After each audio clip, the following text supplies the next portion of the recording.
ते शर्ट बघितलं ना ताई? आम्ही गेल्याची सर्दी क्लास दिलेली म्हणजे काय सर्दी बाबाची शर्ट घ्यायला दिले आता मी दुसरा खाला दुसऱ्याला नाही घातलं हेच घातलं. आवडलं तुला हे शर्ट?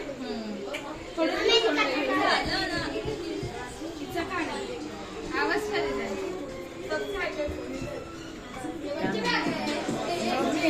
असं येतो आहे ते सांगायचं काय बंद कर ना मग मावशीला सांगायचं नाही एवढं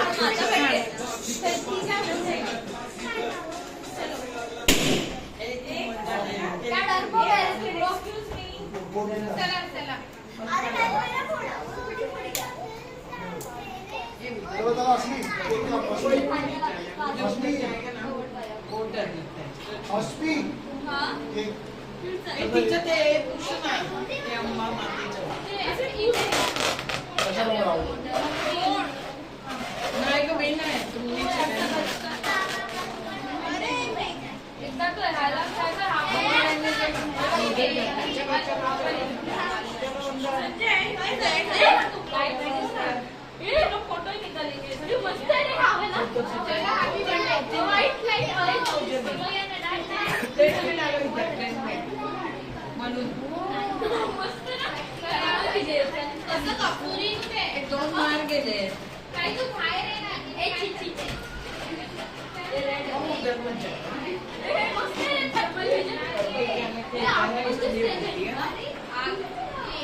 एक